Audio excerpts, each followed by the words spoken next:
Hello, welcome to Creative You Podcast. It's a podcast about knitting and crocheting and just the dailies of life, and it is a 15-minute snippet. So thank you for joining me. Today I'd like to talk about color. Yesterday and the day before we talked about primary colors, we talked about complementary colors, the colors made when red and yellow make orange, blue and red make purple, and blue and yellow make green. And we talked a little bit about why sometimes colors don't look nice, they don't look right. So today I'd like to talk about warm versus cool colors. I wore this on purpose so that you could see the two different types of blue. This is a warm or cool color. This is a warm color. Yellow was added to blue. This is a cool color because it stayed in the blue family. Yellow, it's when either blue is added to a color or yellow is added to a color. So I'd like to give you some examples. This is like a royal blue,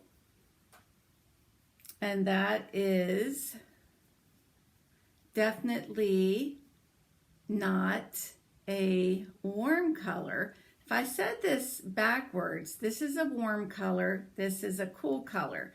So to show you a little bit, let's take a dab of blue and we're going to add some yellow and a couple little dabs of paint at home, and you can reproduce this. So when you add a little bit of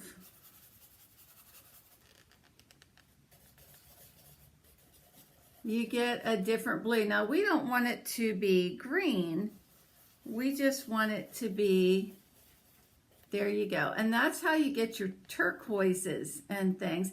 And when you add white, you really get lovely shades.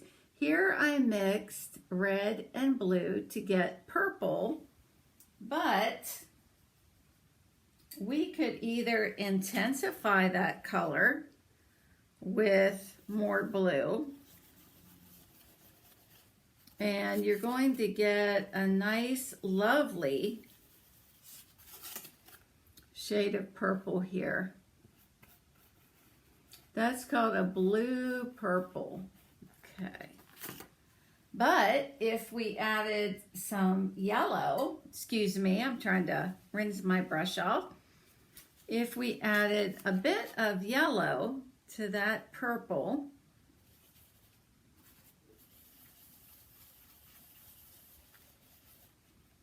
whoa, I shouldn't have done that. When you add two color opposites together, you get a neutral.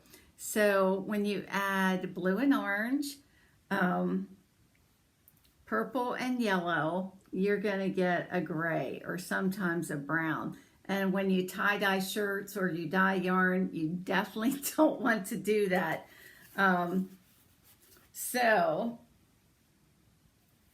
But there would be a way to push it to get a little bit, like a magenta would be a warm color.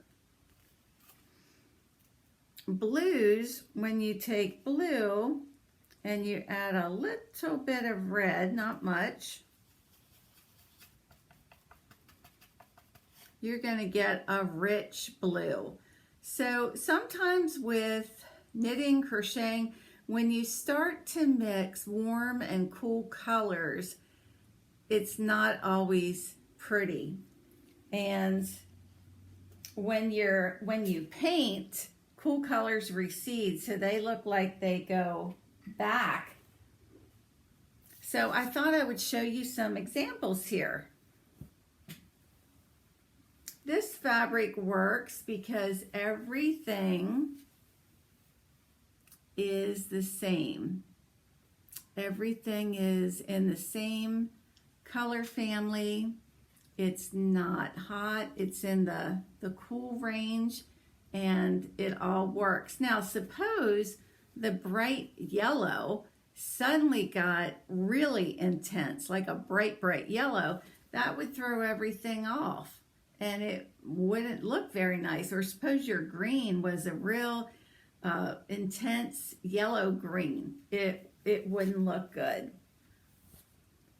When you get into oranges, you can have oranges where blue is added or oranges where yellow is added. And this would be one where yellow was added. This would be when blue is added. And blue cools the color down. Some people will say, I look good in a red-orange, but not a bluish red. This would be example of a bluish red. Red with blue added cools the color down. This would be the opposite. I had to go around the kitchen and my closet. This would be a red with a yellow added. So if you were doing a shawl and you put those two reds together, you may not be happy with the results. And you may say, well, what's wrong with that? They're both reds. Here's a royal blue, that's a blue. And here's a red that's, it can work, but not always. So they always say you have to know the rules to break the rules. And here's a pink that obviously has had yellow added. It's a hot color. And here's a pink that had, whoa, on here it almost looks like a white, but it's a light pink that blue's been added and then white to, isn't it amazing how certain colors don't film very well at all? This would be an orange that a blue, well, it's funny. On the screen, it looks completely different. So maybe this isn't a good example. This would be a yellow that blue's been added. It cools it. That's a yellow. That's a hot color. So you have to kind of play around. Here's a blue purple, and here's a purple that yellow's been added to it. So it's fun. And once you know this, it really wakes you up to these different colors and their effects. This would be a red with yellow added. This would be a red that blue was added. They don't look very good together, but you'll see it, and some people can pull it off.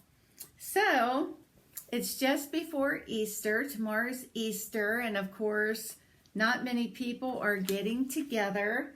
And so you have to kind of make yourself happy. And if you live with someone, I hope you're getting along and enjoying each other.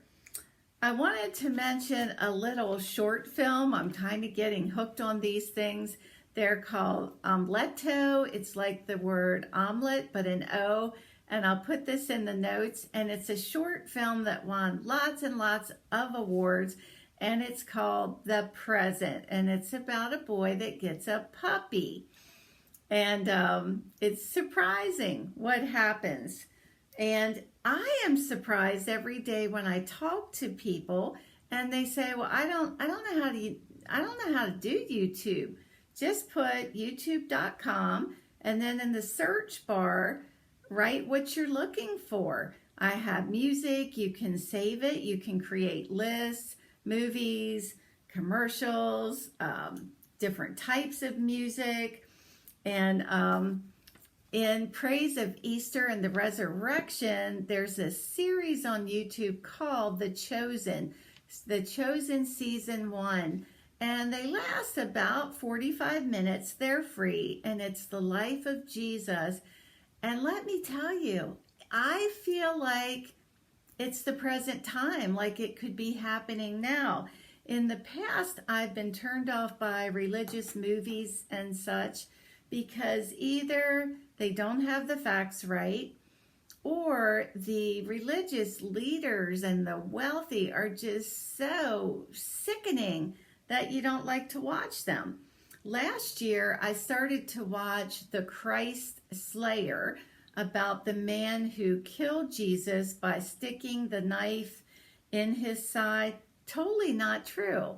Jesus gave up his own life. He was already dead. So I can't get into it when they're not truthful. So my pattern for the day is Afetos, I guess. Afeto means affection. And if you go to YouTube, you can look up some wedding songs or love songs by that name. This pattern is by Vera in Portugal, and she calls herself Cartucha Knits. She has some other cute patterns too. And my printer didn't print out colors, but she has big stripes of garter section. And I kind of mimicked someone else who did stockinette sections because I really liked it. Let me get this row done while I'm yapping. And so I decided to do it. And I decided to do it with a ball of yarn that has gradients of color and Aran weight cotton. And so I'm not changing colors. I'm not working in ends, and I like it. The yarn I'm using is called Katia Sfumato. It looks different than the way it's pronounced, and this is what it looks like. And these are how the colors look. And woo, I almost set that down on that plate of paint. There's the black gray, the blues, of course the purples, and I think there's a couple other colors. There's a real pretty tannish, and it's a asymmetrical shawl. Hold on 1 minute here. And I've enjoyed knitting it. You alternate garter stitch sections with lace sections. And again, I did not do the garter stitch sections. I did stockinette stitch. Has anybody ever gotten interested in knitting backwards? Especially when I did a scarf and it was only about that wide. I spent so much time turning it back and forth, back and forth. It is not hard to knit back. However, I think it's awkward. And we can do a video on it sometime, but there are videos out there. And I think it would kind of mess up, if I wasn't doing it all the time, it would mess up my brain patterns and the way I'm doing it. So here is my beautiful shawl so far. You do pick up stitches and put an edging on it, I think. I'm going to be very happy with it. Oh, isn't that lovely? And I always have to know what words mean. This is how much yarn I have left. I'll show it to you when I'm finished. So this is a word that means color gradients that gradually fade into a softness. And it was first used by, I think, Leonardo da Vinci. And it was a new thing back then. And so that's my treasure of the day. What are you working on? What are you doing? And what are you going to do tomorrow for Easter? And so I like to end by saying I enjoyed spending time with you. My brow is sticking out. One time when I was functioning as a doctor, it was summer, it was hot, and I wore a thin cotton button-down blouse, and I just happened to have a hot pink bra on.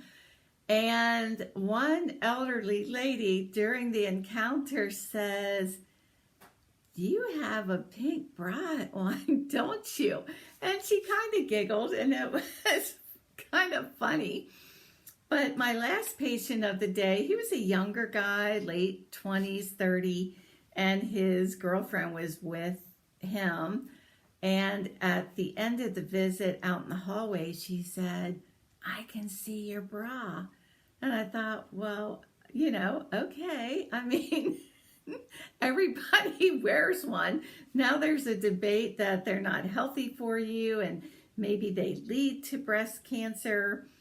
So that's a discussion for another day. So shine, baby, shine, whatever the circumstances. Don't let life get you down. And I'll see you the next time. Take care.